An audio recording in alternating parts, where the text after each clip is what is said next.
TJ versus Clef, day two Madden Bowl. And if you ever needed one game that would truly show you how bad this game is, it would be this game. Clef coming in as the number 5 seed, just took down the Zero Chill Challenge, ended up winning his first belt ever. As you see there, career earnings $352,000. TJ, this is really his second season, I think, having a significant amount of MCS success. Made $161,000 over the last couple of years. And this year, $46,000 in his last tournament, which was the Zero Chill event, I believe, that Clef ended up winning. TJ got absolutely obliterated by Kiv, first rounded exit, and really just got beat. Like, he just got popped, and that just is what it was. And so TJ comes into this, and I gotta be honest, I picked Clef in this game. And I was on day one, I was 4 for 4. All my picks worked. I actually have a video on the channel breaking down my picks for this event. Clef does get ball first. Clef is going to be in that Falcons bunch, which is what he won the Zero Chill event with. A lot of stuff that we can learn from Clef. I do think ultimately that Clef has kind of figured out the best way to run bunch in this game. He's really the only player that is going to be primarily in bunch as his number 1 offense, his number 1 formation. He's also going to stay in pretty much the same formation the entirety of the game. Defensively in the Zero Chill event, he pretty much was in 3-4. We're going to see him run more dollar. What's really interesting is TJ is coming into this matchup, and I don't know what he was in the Zero Chill event, thanks to the quad box, which was seriously one of the worst things that they've done all year long. But anyways, he is going to be in, I think, 146 on defense. He might be in dollar. But he is going to be in 6-1 and dollar, I believe, on defense. No, this is 146 because these stand-up linebackers. So real quick, just one little thing here, kind of coming into the matchup. One to kind of break down the overarching elements of their schemes, offensively, defensively. TJ is going to be in UTrips on offense, which is a new offense for him, I believe. But the main play that you're going to have to stop when you play Clef is you're going to have to stop this bench pivot play. He ran this so much last year, and this is definitely his number 1 play, and basically utilizes this play as my mouse thing's going crazy. He utilizes this play to kind of get you into a cover 2.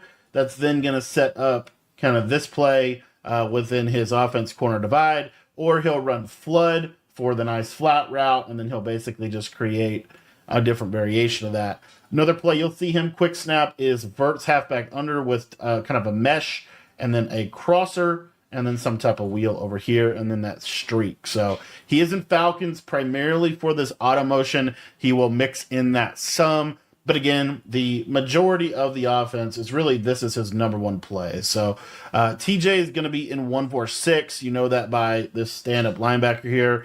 He is going to be running crossfire, so pressure that way pretty much, and then he will have the disengage pressure to try to get this B gap. So pretty much this linebacker is going to be blitzing the majority of the game for TJ. I know TJ will mix in some 6-1 throughout this game, but that's kind of the basics of the schematics. And you see Clef starting out with a bench pivot setup. Going to get out of there with Mariota and get some easy yardage. Now, Falcons book did add in bunch spread in the playbook update. You won't see Clef go to that much. One of the other things there, quick snaps verticals, there's that tight end drag I was talking about. Clef is going to quick snap, and one of the things that he does, real subtle, that is going to allow him to quick snap a lot, is he's going to come out in the play that he wants to run. He's going to set up his pass protection first, so he's going to ID, you'll see there, ID or slide. So like real quick, sets up pass pro, does 2 hot routes, and he snaps quick. That's kind of his strategy. He likes to catch you off guard. He makes it very difficult for you to adjust. One of the things that Clef is going to do a lot early on in this game, which I actually disagreed with, is you're going to notice that he is going to a lot more vertical passing than really we saw in the Zero Chill event. The Zero Chill event, he ran bench pivot, I'm not even kidding you, probably 50 times in 4 games. He ran that play so many times. So far in this game, it's been a lot more deeper down the field plays, which I don't feel like is really good in bunch. So you see here, I mean, he's checking down to a drag that was at a wide trail. I just personally was surprised as I watched this game how little Clef ran some more of that bread and butter West Coast stuff, and I actually think he made it harder on himself. I don't know if he would agree with that or not. It might have been just the way he was anticipating TJ playing. But this is not a new defense that TJ is running. He's pretty much running cover four as kind of his base shell, really what we've seen. There he does mix in some cover two. Clef actually had the streak for a touchdown. I think that it's really this cat and mouse game that Clef is going to play with you. That is either he's going to try to kind of, I guess, draw you into cover two, and then he's going to try to catch you in cover two with a play like here. You see this, a cover two beater. The problem is, in my opinion, he didn't really set it up enough. And so TJ was able to kind of get away with pretty basic defense majority of this game. But anywho, and you see this is another little thing that he's running, this running back wheel out of wide trail. I didn't see him run that a ton in the zero chill event, but essentially what he's going to get with that is when you hard flat on that solo side, that solo receiver will clear out all the zones, and that running back wheel will be a late read down the sideline on the left side. So here, again, another cover two beater combo. This was the one out of Flood that I was telling you about. He loves to check down to that running back curl. He kind of leaves that. Again, just, Clef, very systematic offensively. It's probably what I like about him. He also is going to, again, try to snap the ball up extremely fast. 4th and 1, when the chips are down, he's going to go to bench pivot. This is the bench pivot play. And you see it here, throws that tight end drag, possession catch over the middle. I just really would have liked him to call that more. I feel like he had that play a lot more than he really took advantage of it in this game. Ultimately, I don't know that it really mattered because he was still able to score at a pretty high clip in this game. But I feel like he really only wore bench pivot out down in the red zone. And I would have liked to see him kind of call this play a little bit more, but you see here back to back to back. This is his red zone dot. This is his red zone play. I think that is his 3rd straight time calling it down here. Again, we really haven't only seen him call bench pivot one time on this drive until he got inside the 10, and then he went back to back to back to back calling this play. Here, going to go to a seam streak to Zach Ertz back in the end zone, almost able to hit it. Don't love what he's doing in the red zone. I feel like he's making the red zone a little harder on himself. He's not like he did not run the ball one time. Maybe that's just the way he is, right? He wants to pass every play. Totally can see that. He's going to hit bench pivot right there. Remember that throw. That throw is going to come back into play later on in this game. But this Falcons offense is really good. If you guys want to learn my version of it, it's in our school community. Also have a UTrips breakdown in our school community. And what you're going to see Clef do on defense, the dollar, have that in our school community as well. So if you're looking to get better, make sure you do check out my school site. It's only $10. Get you access to everything that I know and I've learned about Madden 25, College Football 25. A lot of ebooks in there, and trying to just continue to add to that for you guys every single week. So if you're not a school member yet, the link is in the description if you want to check it out. Want to get into what TJ's doing. So TJ comes into this event really kind of having an odd year. Last year was really the year of Final Four finishes for TJ. He finished Final Four in a lot of events, got to the semis in a lot of events last year. This year, it's been basically like he makes the live, and then that's kind of it, right? He really hasn't gotten really deep into a tournament that I'm aware of in Madden 25. And so he comes into this event really kind of promising to change that. In this pregame interview, kind of promised to change that. And he is going to be in this UTrips. And I have to say, I don't think I've seen TJ run UTrips before. And this, to me, is the year of UTrips. This has been the best I've seen UTrips probably ever. It's why it surprised me that Decroft really didn't run UTrips until LCQ. Could have been. I do believe that this offense got better with Conductor or with Master Tack, but this offense has made a live. I'm almost positive every single event, every single tournament we have seen UTrips in an event. I'm almost 99% sure. This offense is really, really good this year. We're going to see it with Big Tay later in this event as well. Big Tay actually beat Skimbo in UTrips. So just a good year for UTrips. This little throw right here, I did want to break this down. You're going to see this a lot. What he's doing here, this is a speed out, but it's a 5-yard. It's a really nice it really is a nice route. And essentially, if you don't play cover 2, this is going to be open. And it's almost impossible to switch stick because it's literally a snap. He's open. I throw it. I don't know exactly how he's pass leading this because I've seen the animation he's getting. I've also seen this get caught. But he's going to consistently get this animation throughout this game. As you see here, what he's hoping is for just a basic possession catch right here. Get your feet in and take the easy yardage. He's just not getting a good animation. Could have been something that changed in the patch. But in general, that is a really, really good route combo that he's utilizing. He's just not able to hit this out route. If he'd been able to hit this out route, it would have been a lot of different. It would have honestly been a lot different of a game, in my opinion, for him offensively. Here's you know that tight end drag, and honestly, one of the things about UTrips that I think makes it really good is short post routes, tight end zig routes, and it is very well spaced. I personally believe UTrips offers the best spacing in the game. The main weakness of UTrips, in my opinion, and this is what you're going to see Clef do all game defensively. I want you to remember this. The main weakness of UTrips is it has play action, but it doesn't have good play action plays. So most of the best plays in UTrips don't utilize play action blocking, and that makes it harder to block this crossfire blitz. Partially why I think you see Clef in this. Another thing that we really haven't touched on yet with Clef's defense that I do think is worth mentioning here is what you're about to see.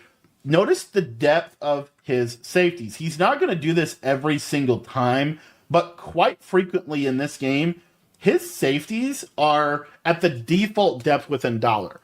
Personally, I actually really like that because what that does is it gives you a lot more variation in your coverage, and both safeties have mid-zone KO. Mid-zone KO being the most important ability in the game this year. I've talked about it for a while.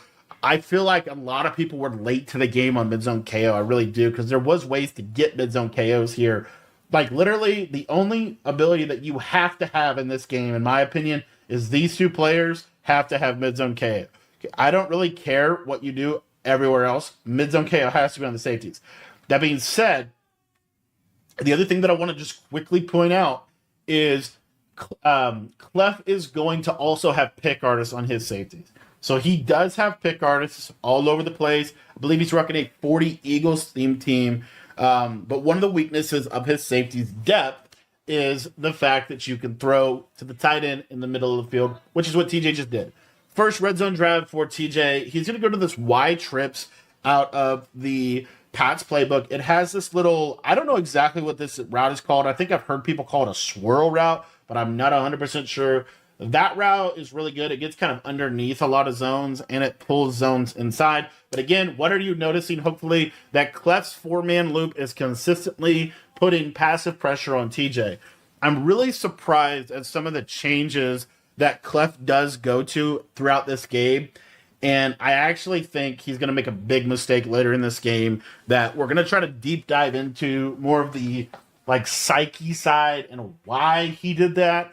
I think that it really is a good lesson about a Madden game and how you have to, to a degree, as best you can, detach at times based on what happens. So here, one of the other things we're noticing on this UTrips is it's a stock zig, deeper zig out here. So what does that do? It destroys man coverage. So you see Clef kind of man locks the backside, and so that he can put really everybody else in coverage over here. And so that man-to-man, that whip route beats man-to-man, and so he is able to, really kind of have an easy touchdown on his first drive, honestly.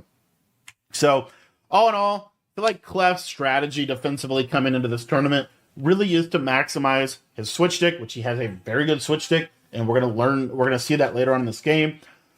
The other thing that I feel like a lot of people have started to do in Madden 25, and I do believe is probably the best way to play defense, is this idea of kind of basing out of a cover 4 shell, send 4, bend but don't break, maybe a couple adjustments here and there, but in general, trying to force you to score inside the 10, because that is the easiest place to get stops in this game. There's that quick snap from Clef, verticals halfback under. One of the weaknesses of quick snapping and how fast Clef plays is you're seeing that TJ really within a cover four. This is also what I'm trying to say. I just wish he would have called more bench pivot this game because he's calling a lot of these deeper plays that are just not open. You see here again, it's just easy switch sticks. That time, he was able to take an underneath route. I will say to TJ's defensive strategy, it could just be he's getting quick snapped. Very easily could be that. But I just feel like I don't know how you don't have a hard flat on the field every play against Clef. I really don't know how you don't have that. But we'll see consistently him throw a drag for 7-8 yards, and that is just I call that a layup throw. So again, I'm just really, really surprised that we didn't see more bench pivot in this game. We saw a lot of wide trail from Clef. We saw a lot of verts. I really don't understand why he didn't really call bench pivot. I really want to know. I guess TJ's dropping that defensive end in the vert hook. Maybe that's what's going on. I'm truly super surprised. I thought we were going to see at least 5 calls of bench pivot every single drive from Clef. We really didn't see that in this game. So it's a lot of this right here, this vertical setup. Now, one of the reasons that Clef could be doing that as well is he's trying to pop match coverage. But I don't think TJ's really doing that. I think... Oh, no. I forgot about that. As well. One of the reasons why Clef is doing that vertical setup where he's streaking the outside guy is it is a cover 4 bomb. It can bomb cover 4 over the top for a touchdown. But again, TJ is in 1-4-6, which does not have cover 4 quarters. So it's cover 4 drop based defense. This is where I just think you need to see more bench pivot. And see, in critical downs, literally every single critical down of this game, Clef's going to call bench pivot. I just don't know why he didn't call it like on first down. I feel like everything outside of those critical downs are really a lot of these cover 2 beaters. Look, again, here's another cover 2 beater, and it's not cover 2. Look, it's cover 4. And again, this is just going to hopefully explain my point. Like, I saw this a lot this game, right? So TJ is dropping this defensive end, which is a super underrated adjustment. But really what it is it's cover 4. Cover 4. Right? In this case, he mans up the running back. Why does he man the running back up for the wheel route? But it's cover 4, guys. At the core, this is a cover 4 shell. Clef is running route combos that really are designed for cover 2. What are you throwing? What are you actually going to throw here? Like, is that corner route really that open? This is honestly terrible defense from TJ, in my opinion, because this is the only route on the field you have to care about. And this is the one route he throws. So, I mean, I just feel like Clef called most of his plays, designing them to beat cover 2 on the bunch side, and he was really getting a lot of cover 4 this game. I could be wrong. We'll see as we go through, but just kind of surprising because last tournament in Zero Chill, the dude literally wore out bench pivot. I mean, it was bench pivot every single time. So, anywho. Going to go back to the same combo out of Flood. Gets bagged. I just really believe Clef made offense a little harder on himself this game than he had to. And again, I don't actually think it practically really affected him. I think he was able to score pretty much every possession. Except for this one, actually. 2nd and goal. See what happens.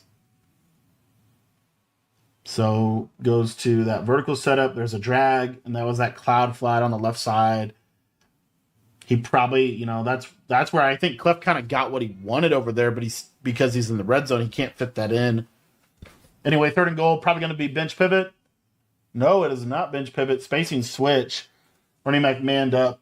Now we got a 4th and goal situation, and Clef's going to take his 3. So he does get stopped here. He's going to take his 3. This, honestly, to me, was the big difference in the game. 3 straight times, he really... And I just think this is how Clef plays. He tries to catch you in cover 2. He tries to catch you in cover 2. He tries to catch you in cover 2. And then when he catches you in cover 2, he will bomb you. I just really felt like TJ didn't run a lot of cover 2, especially in that situation, was able to get away with that cloud flat on the left side. When Clef threw that tight end drag, Clef didn't hit that vertical fade. Either it was too tight or he just missed the read, one or the other. Anywho, Clef's defensive drive. Here we go. TJ gets 7. Clef got 7, TJ got 7, and then Clef just took 3. TJ going to this mid draw a lot. He does have Perry in here. If you guys didn't know, Perry has the best spin, which is kind of funny. But he does have the best spin move for some reason in the game, which is crazy. But that's what this mid draw did. Every time Perry's in, pretty much he's going to run the ball. When CJ's in, he's going to pass normally. So you see here, put CJ in, probably going to pass. 2nd and 10, going to go to tight end whip. Nope. You know, cycle through, not know what he wants to do. Just going to take it down to the 2-minute warning. So now notice Clef is going to double safety. He's going to close off some of those throwing lanes. And now TJ is going to a 10-yard out route. And that's that lovely tight end whip play. I think tight end whip is such a good play this year. And again, tight end whip is just a very, very good play. It spaces out perfectly. There's some ways in which you can make it even better. Just love that play from Clef. I think that's one of the best plays in the game. Or from TJ, I think it's one of the best plays in the game. And people don't call it very much. Another halfback mid-draw. Perry's in the game, runs the ball. TJ's trying to clock this out. He's trying to make sure that this is the last drive of the second half of the second quarter to be able to go into halftime because TJ gets ball coming out of half. So this is a critical end of half scenario for him. And so he's trying to, just make sure he doesn't score too fast, but also doesn't clock himself out of the half. So a lot of motion, a lot of zig routes from TJ. It's been a lot of zig routes. There, Clef kind of gets a little adjusting, manning up the slot, playing cover 2 on the left. TJ just takes that slot zig against man coverage. That's why these zigs are such a key route this year. They are probably the top route. Short post, zigs, return routes, fade routes, and then I would say auto motion, cheat motion. Those are really the top 5 routes in the game. Pretty much everything else you can create. Short corners are like an honorable mention, but I don't think they're a top route. I think it's truly the zig route, the return route, the short post route, the fade, like out of the bunch strong flood play, and then the the cheat motion. And then everything else you can create. Speed outs are a top tier route, but you can create it. Used to not be able to create zigs as easy as you can now with everybody having master tactician. Anywho, 3rd and 4 for TJ. And this is kind of a critical spot for Clef. You really don't want to give a touchdown up here. So this is kind of a key spot for him. And this is where we're going to see. So he's actually stemming that speed out all the way down on that left side, which is kind of interesting. This is where you're going to see kind of the issue with this game as a whole. You guys didn't know, right before this tournament, we got a patch. And on this patch, perfect timing. It's like I've watched this game before. On this patch, they said that they made it better for dropped interceptions, meaning you're supposed to be able to catch picks better. This is a Madden Bowl game.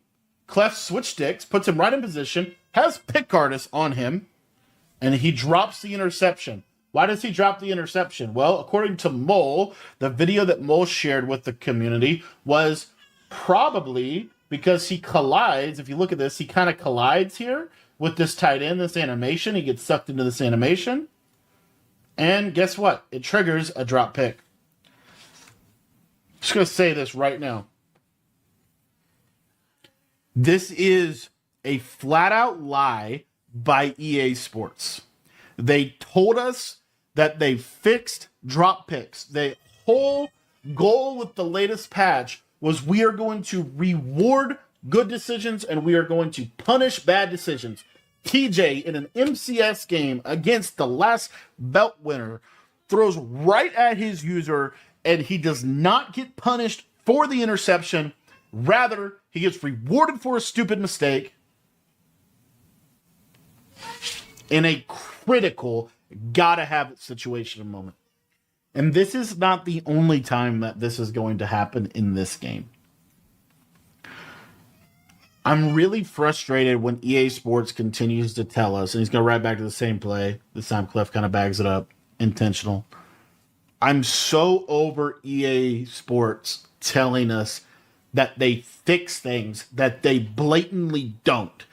I don't necessarily even care if you don't fix it. Don't tell us you fixed it and then don't fix it. This happens way too many times. It happens way too frequently. And this was kind of, to me, blatant. Like, this is blatant, and you're going to see it throughout this game. And I think it's really sad that it happens to Clef, who was the last belt winner. Honestly, had some other crazy stuff go on with EA this year that I think was kind of inappropriate on their part. Just disrespectful to his, just disrespectful to who he is and kind of what he's meant to the MCS over the years. Anyway, TJ is going to end up getting 3. We're going to go into halftime 10-10 in a game that should have been 7-10. And those 3 points are going to come back into play later on in this game. All right, guys, we're back for the second half of action here. And TJ is going to get tie ball game 10-10. We talked a little bit about how there really shouldn't be 10-10. Clef dropped a blatant pick, was right in his hands, and he dropped it. And, is what it is. The A going to EA. So we're going to continue along. Clef going to stay in this dollar. Now, Clef seems to kind of adjusted his strategy with his dollar, bringing those safeties down a lot more than he was the first couple drives, getting a little bit more aggressive slowly. To me, right there, that probably should have been a mid-zone KO.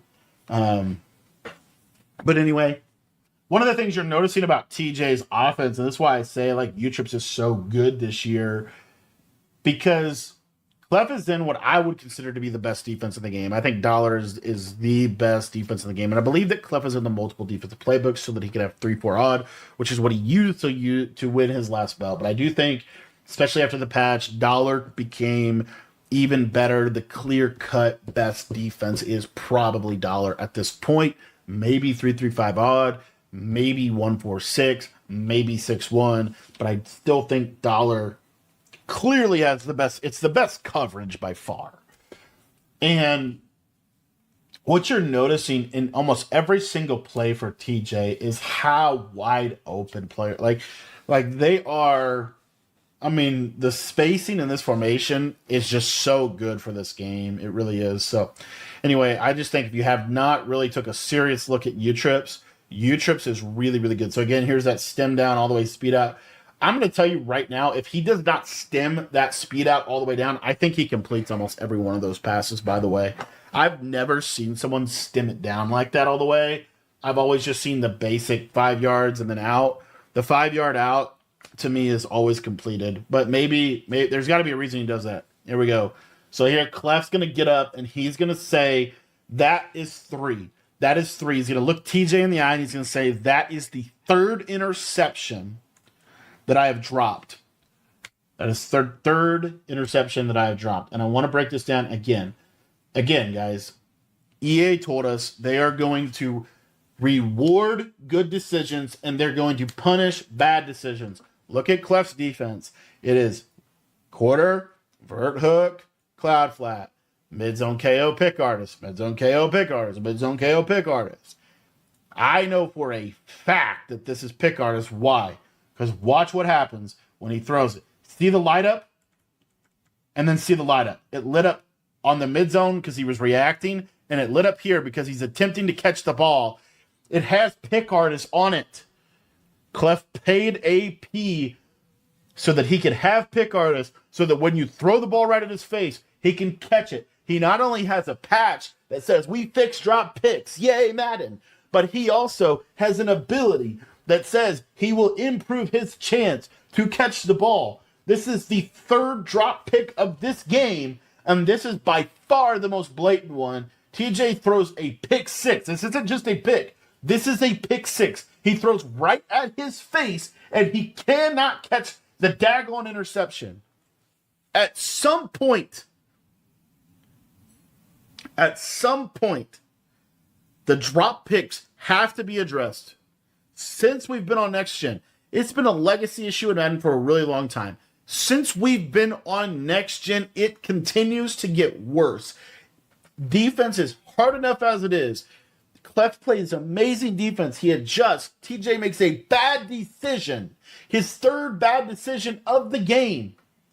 And he's not punished for it. And so he gets another mulligan, and he throws a touchdown the next play. Clef out of position with a switch stick. TJ able to take advantage of it, but it does not excuse the third drop pick of the game. Clef is so mad. He's trying to mentally recover because he still has to play through this. He has to play through this game. There's a whole half pretty much left to play. He's down 7 in a game that he's been dominating.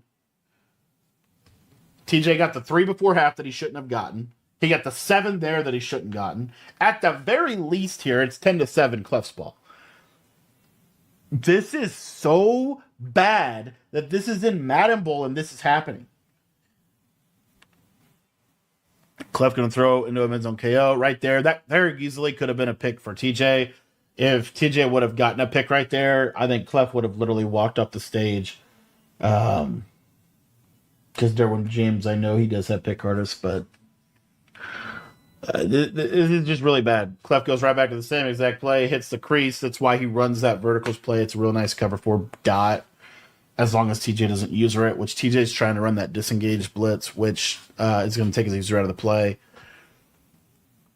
So Clef having to fight through this mentally. And the reason that I'm bringing that up here, this actually could have been really dangerous switch stick there from TJ. I don't know why TJ didn't drop down on the running back, but you're going to start to notice that the frustration for Clef is going to continue to mount throughout this game, and I believe that it made Clef play worse. I believe that some of the adversity that he went through, I think it got him to a degree, especially on the defensive side of the ball, we're going to see a little bit later, it got him to a point where he was, the best word I could use is trying to force a stop. Trying to press for a stop, trying to make it happen. And I think that was birthed out of a lot of the frustration and a lot of the urgency that they caused. Because the reason why it's so frustrating, here's bench pivot on the red zone again. Check this out. Clef had that in route in the back pylon, not able to get it out. 4th and 2. Clef gonna go back to bench pivot again. Notice every single big down, he will call bench pivot. The setup is the same every time. It's a flat on the running back. It's a drag to the tight end. It's basically just a quick read over the middle. He hits that zig in a nice little pocket, able to get the touchdown. And he's basically saying, like, give me my stop, right? Give me my stop. Been playing good defense all game. 17-17 ball game. It really should be 17-7 at the least. Maybe worse than that because that was a pick 6, right? That he literally a 14-point swing in the game. There's just not a lot of things we can say other than this is what people have been saying about Madden for a very long time, and they are not listening. You have your broadcasters employed by AA saying this is ridiculous on the broadcast. All the people in the creator network and the content creators that cover this game are saying this is ridiculous. All the comp players in the bleachers are saying this is ridiculous. At some point, EA has to act. At some point, EA has to act because this is one of the worst things about this game is the fact that you just drop every interception all the freaking time. This is why you could play people that call Ask Madden because there's no consequence for a bad decision. And you're like, you look up at the scoreboard, I get messages like this all the time. How do I stop Ask Madden? How do I stop coach suggestions? It's because you can't catch an interception. So the one time you actually do get the stop, you can't catch the pick. That's what's going on. And I think it's just at some point they got to stop it. There again, TJ, that stem down out route, it's just not working. It's not working. I don't know why we're stemming it all the way down. He's got to know something I don't, but it's 0 for 3, right? Results speak. So, I heard this today. I thought this was a good quote. Results are the feedback of the process. Results are the feedback of the process. There's seam streaks. Hey, guess what else is the big issue with Madden 25? The fact that there's not a freaking zone in the game that covers the seam streak. And I think this is also why UTrips is so good, because by having that seam streak, it really, how powerful the tight end is, right? And UTrips is largely centered around the tight end. Just kind of maximizes that. Here's another one. That's 4. That's 4. So again, they put a great feature in the game. It's called switch stick. So what's Clef going to do here? We're going to back this up. He sees that he's reading this. He reads that this corner route's going to get open. He switch sticks to it. He bites down perfectly. Perfect timing. He stuck with it just for a second so TJ doesn't throw the streak. TJ throws right at his user. He catches the ball, but he doesn't get his feet in bounds. Sideline catch animations. The fourth pick that Clef should have had in this game. Not able to be done. Not able to be done. And as somebody that picked Clef, this drove me nuts watching this game. Because there's no way in the world that TJ should have won this game. No way in the world that he should have won this game. No way in the world this should even be a game. He was out of the game a long time ago. And somehow here he is. Also, by the way, look at this real quick. Just another thing, little thing. Look at this. So here's your tackle box, right? You kind of draw the box. Look where TJ throws this at. Look at that. Look where he's at. He's inside the tackle box. There's not a receiver over here. Look, there's no receivers over here. He throws the ball away. Look, there's no intentional grounding. Silly. Clef is getting absolutely cheated. Absolutely cheated in this game. And this game is for $25,000. Right? This is a big money game. Mid-zone KO lights up. He catches the ball anyway. You see Clef's frustration again, visibly frustrated. How do you fight through this? And I gotta say, man, like Clef fought through a lot of stuff in this game. He continued to fight. He continued to play good defense. He continued to put himself in position. He's dropped 4 interceptions, right? Another mid-zone KO light up, not able to hit him. It's just really hard to watch this film because you got to feel for Clef. Kind of felt like he broke through kind of an MCS barrier, and then you get something like what's happening to him in this game. And the fact that it is 17-17 is insane. It's insane. This is not a real game. This is what I've been saying, guys. This is literally not a real game. And that's a mid-zone KO, by the way. Normally that's a KO. But whatever, 3rd and 1. I'm not even trying to, it's not TJ's fault, necessarily. I'm not saying TJ's bad. I'm saying Clef made the plays. Clef made the plays to win this game, and he's not being rewarded. Good decisions are supposed to be rewarded. Bad decisions are supposed to be punished. And you cannot watch this game and not see that they absolutely lied to their entire community on the patch notes.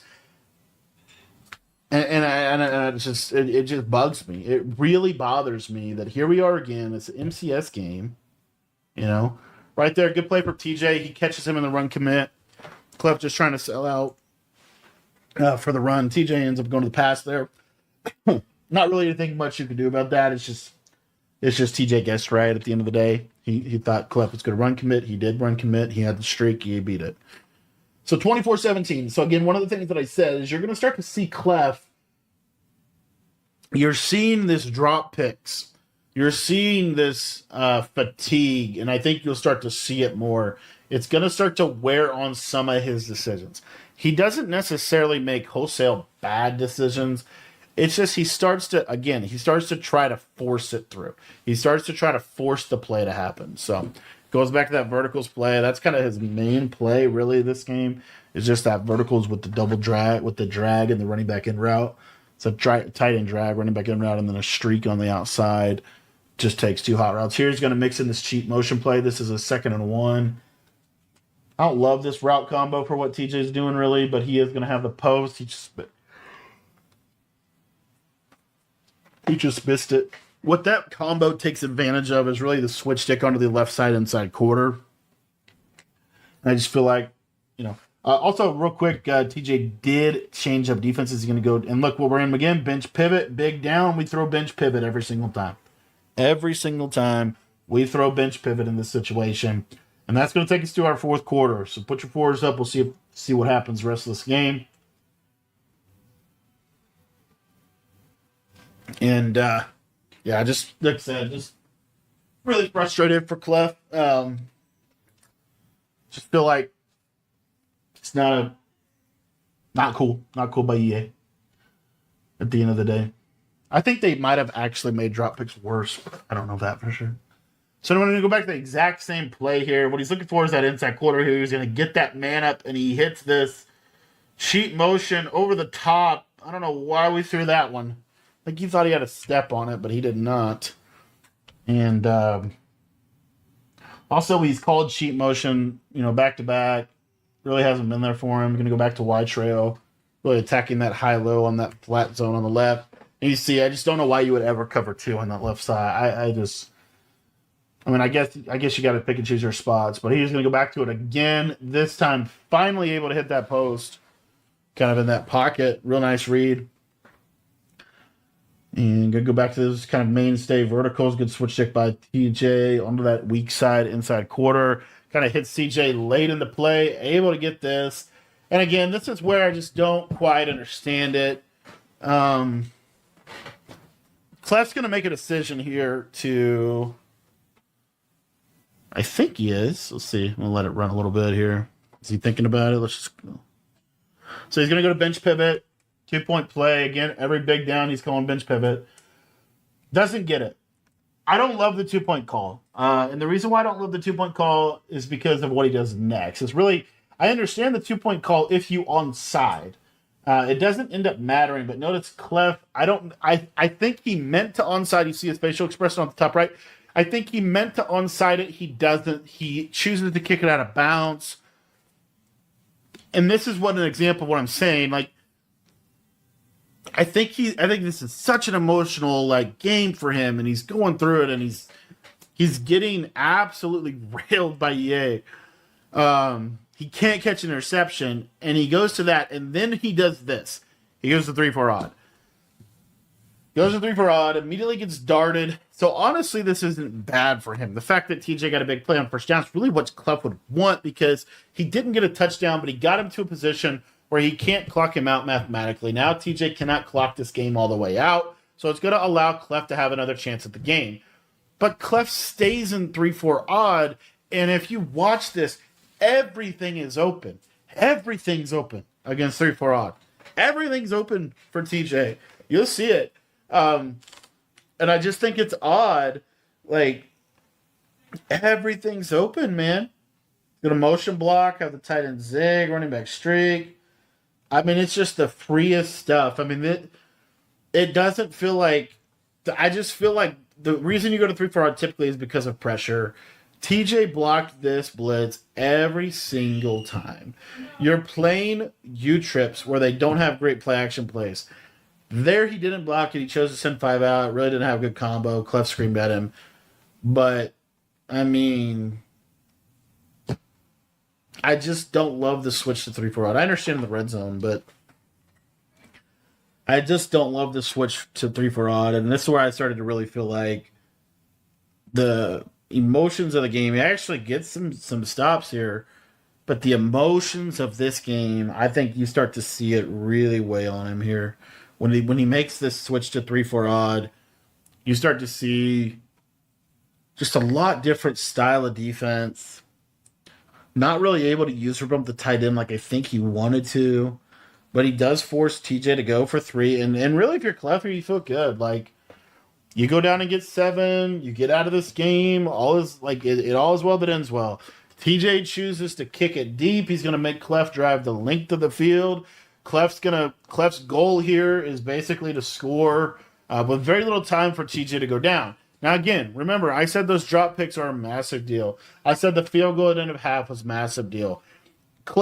This game right now should be 26-27. Really. At the very least, it should be 26-27. Okay? So, just picture Clef getting any of those stops. Any of them. Right? The pick 6. The TJ not getting the field goal right before half. If TJ not getting the touchdown where he dropped another pick in the red zone. Any of those interceptions go Clef's way. This is 26-27, 27-27, 30-27 Clef. This situation completely changed, but it's 23-27. So Clef needs a touchdown. Goes to that tight end drag, able to get that first down. Kind of a tight throw, but is what it is. And I believe Clef should take this down to the 2. He does. And, you're seeing TJ. TJ's playing really good defense out of this 6-1, I will say. And again, if you just notice what TJ is doing here defensively, pretty much cover 4. Pretty much cover 4 hard flat, try to get a shed, try to switch something. Every now and then he'll blitz here. He sends a pressure. Clef able to get out of there with Mariota. Very underrated way to beat the blitz this year is just run away from it. So they made quarterback Zeus again. That's kind of a tight throw, but I mean, he hits it. Throws right at the inside quarter doesn't react. He has mid zone, doesn't matter. Catch it.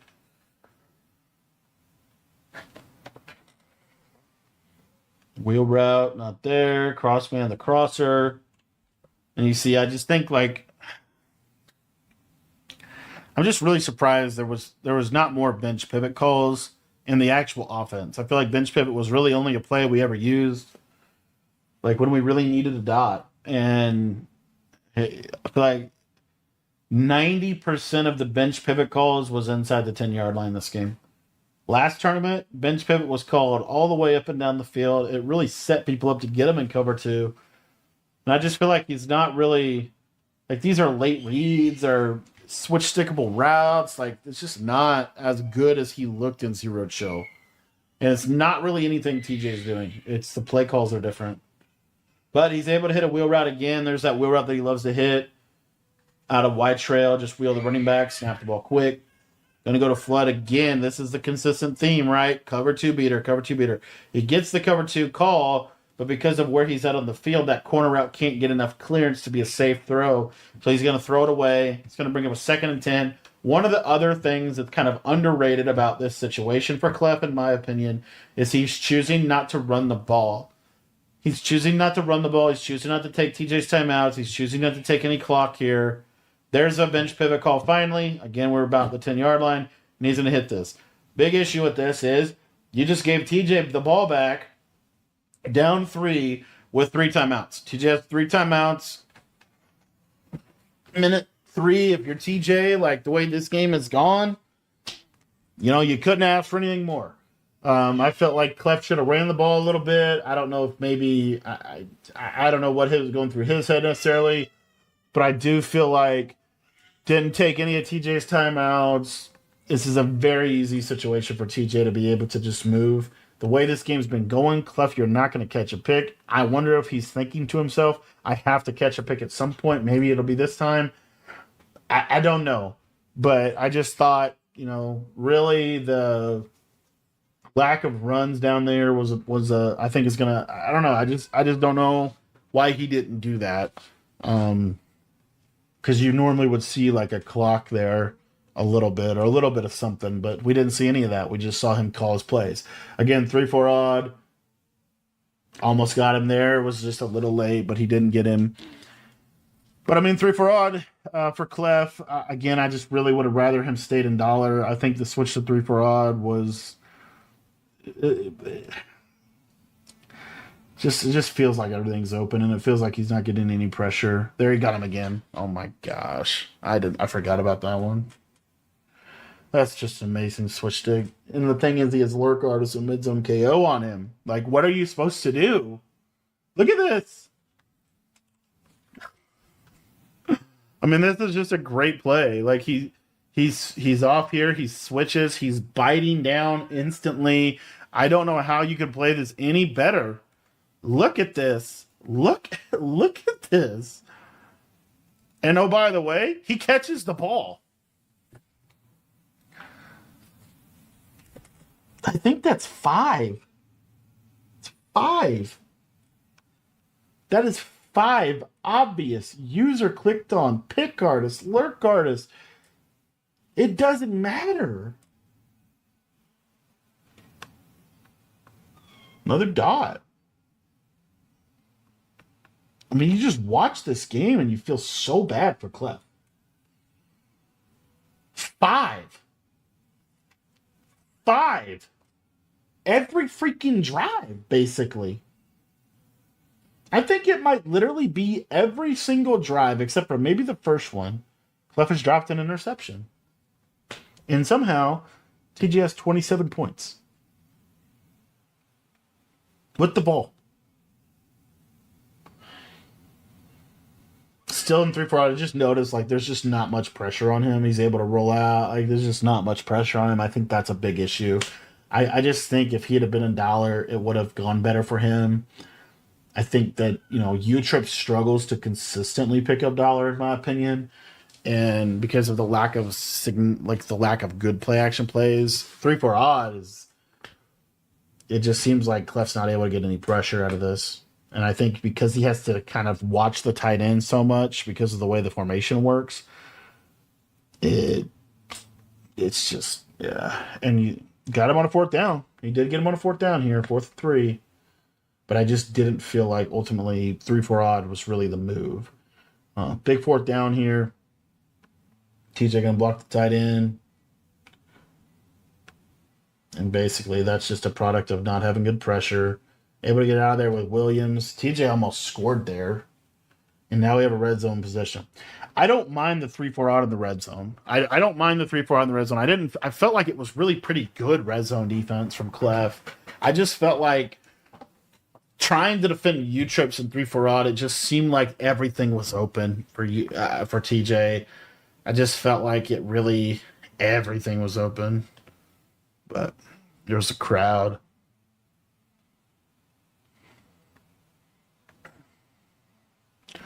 Fullback dive, able to stop that. Yeah, see, I feel like the red zone defense really looked pretty good for Clef. I just felt like ultimately the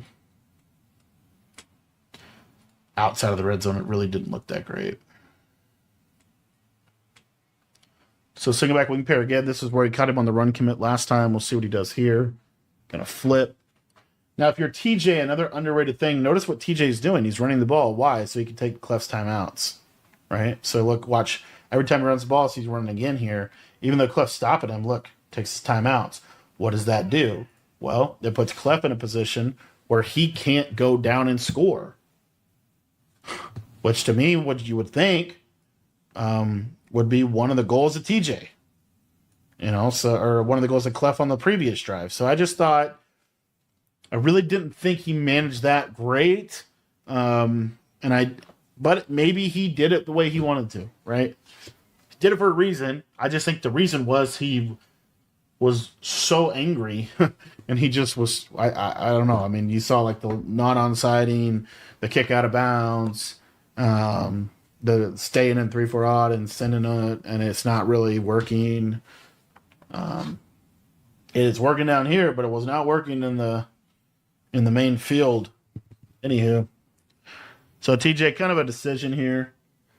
I think ultimately for TJ, you're kind of too far out to go for it, and so you take this into overtime. The way this game has been going, you kind of did your job. You took the timeouts, 4th and goal, and see, notice then he just randomly goes back to dollar, which I think is actually the right decision. I just wish he would not have gotten out of dollar. That's just my personal opinion. I just think if he would have stayed in dollar, I think eventually he would have got something. But obviously hindsight's 2020. TJ is going to take his 3, and Clef's going to get an opportunity to go get a field goal and basically have an opportunity to be able to win this game. So all's well that ends well, right? Clef, 18 seconds. 15 seconds. Also notice he did not return that. He intentionally wants the ball at the 25. Didn't want to waste time running the ball with his return man. And so Clef's going to try to get up the field quick. I actually really like the first thing he does here. This is spacing switch. And that was that streak. And then just the running back route. It just takes really nice advantage of any kind of potential cover 2 defense that you could have got. You might have been able to hit a touchdown. Didn't get it. Okay, we check down to spacing switch. Now he's going to get into this cheat motion play. I don't know for sure why he wanted to run that. He did have the in route right there, just a little late. But that in route does probably get him into position. Anywho, that's going to put him to 7 seconds. He's going to run the same play back to back. I feel like this is just a very easy user for TJ. He's just going to go to the in route. The streaks, I don't know what they're really supposed to do for you.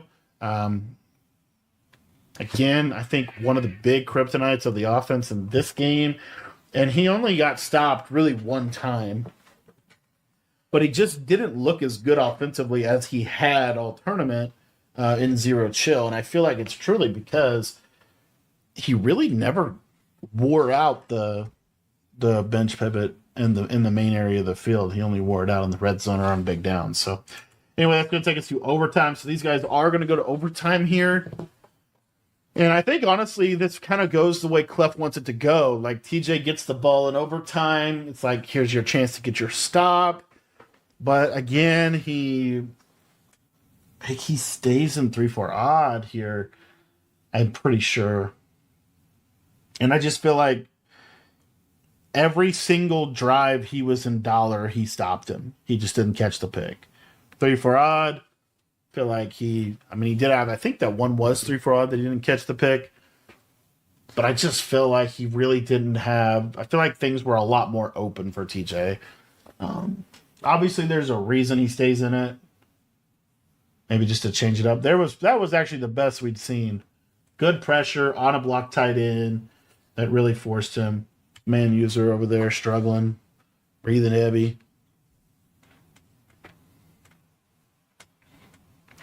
This user here too is trying to manually bump this tight end. Tight end stays in. You just see, like, when this tight end stays in, there's just almost no pressure. I mean, just in the zones. I mean, it's just the problem with 3-4 odd is you can't really base out of a cover 4 shell, whereas dollar you can. And because you can't base out of a cover 4 shell against a formation like UTrips, the seams you're gonna get killed in the seams or you're gonna get killed underneath. And I feel like that's ultimately what happened. And that was pretty decent defense there. He got, oh my gosh, I forgot that one happened. Look at this one. I mean, so he mans up the running back. This is a really good switch stick. Look what he does. Switches here, and then look at this switch stick. He switches from here, look at this, to here. And he's going to lurk this drag. Look, this is a lurk.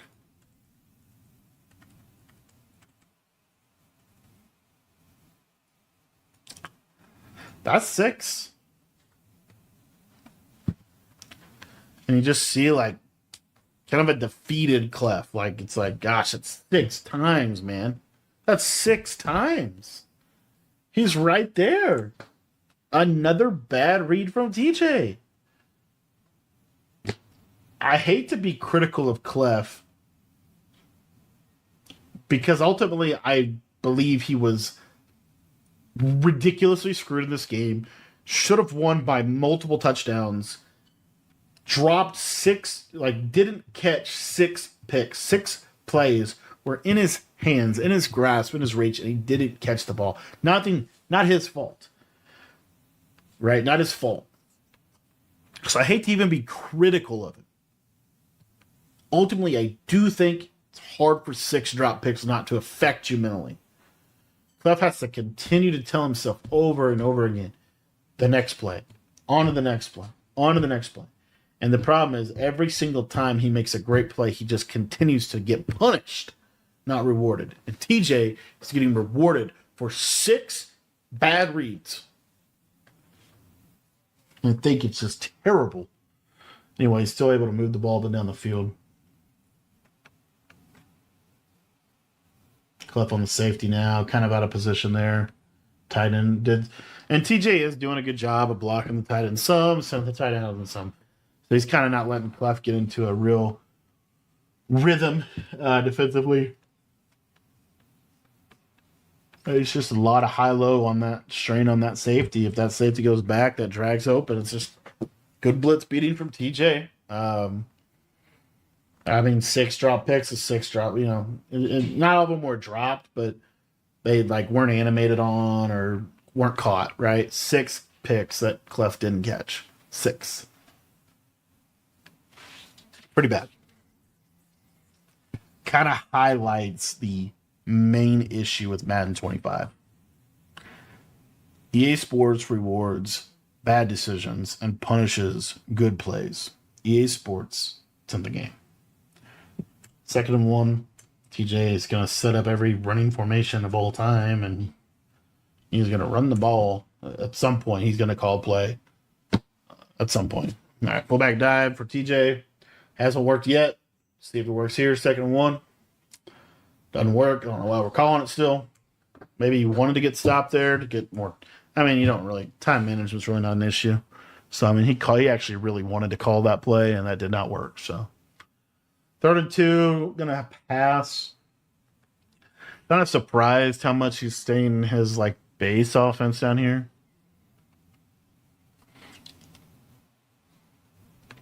And Worthy's wide open on the streak.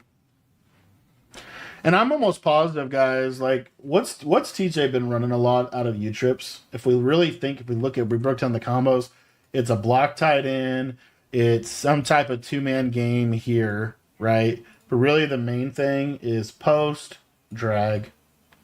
Almost every time. He's thrown this drag for so many easy yards against man. So, left, yellow, but problem is, there ain't nobody there. That is why I think ultimately, if this is dollar, you have a safety over here, you have a triangular coverage system that you can run because Clef is sending pretty much 6 every time. You really are just inside-outsiding. I just didn't feel like ultimately this just wasn't a great defense. Kind of a free touchdown, really. After everything, after how good he's played, after how many interceptions he's dropped, I feel like that was kind of free for TJ. TJ still had to make the read. Obviously, red zone, right? But he did. He made the read. He got the touchdown. And now Clef's going to get an opportunity to go down and score and potentially get a 2-point conversion. Let's see how this goes. So, Clef out of here, kind of back to White Trail. And again, this is just, it's really just like rinse and repeat. It's same coverage, same plays. TJ is going to do it from 1-4-6, but it's going to be cover 4 from TJ. Cover 4, man. This time he cross-manned the running back. Cross-manned a lot of people, actually, that time. Or just manned up a lot of people there. I think he just kind of mixed in a DB Sting 2 buzz on him.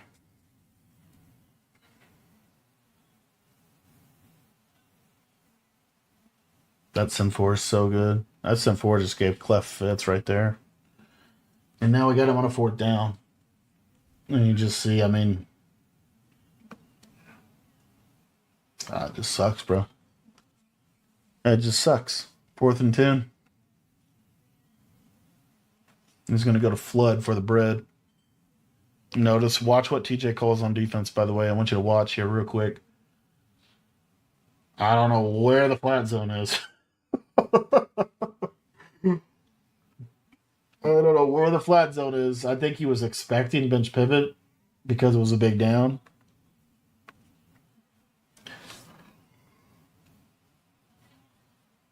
Ultimately, I felt like that was just too easy for Clef. 4th and 10. You know, don't cover the flat. It's like, what? But anyhow, 2nd and 9. Gonna go to that verticals play. Timeout by TJ, didn't like it. And again, this is part of the Clef. Like, I'm gonna snap the ball really fast. Hit the crosser. Out of there with Jefferson, makes a move to the sideline. And he's gonna get in. There it is. So 36-37, Clef going to go for 2 and the win. Everybody's screaming go for 2. We know he's going for 2. We know it's bench pivot. We know it's flat drag. The combo that he has ran over and over again. Right here, watch this real quick with me. So he threw the touchdown to the tight end last time, right? I'll give TJ a little credit. He is not going to let the tight end beat him. So watch what he does with his user. He says, I'm taking the tight end all the way. And then notice he switched sticks here really nicely. The throw really should have gone here or wait just a little bit, and this would have popped. But Clef, obviously it's a quick-hitting play. He sees it quick. I think Clef thought he would get across a little faster than he ultimately ended up getting across. And TJ, the one, technically the second, but really the one time that Clef threw an interception, TJ caught it. Catches it. He's going to get the W. Clef, sick. TJ, fortunate.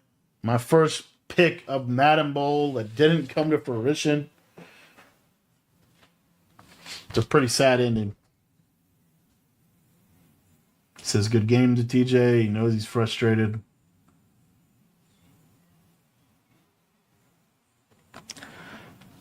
At the end of the day, boys, at some point, got to ask ourselves, is this actually a competitive game? And there's a lot of people that love Madden, play it for thousands of dollars. Love this game. He had 6 drop picks. He had 6. And he lost by 1 point. If anything, it's a testimony to how good of a player Clef is, how Clef was able to fight through the adversity. A lot we can learn from that. Not hating on TJ, not really taking anything necessarily away from TJ, trying not to, because ultimately he did score. But I think 6 drop picks is a significant disservice to the integrity of the competition of the Madden 25 MCS playoffs. And I hope that going forward, people will speak up and speak out against EA for one of the least competitive games I've ever played. I want to thank you for watching. If you want to get better at Madden, check out our school community. That'll be linked in the description.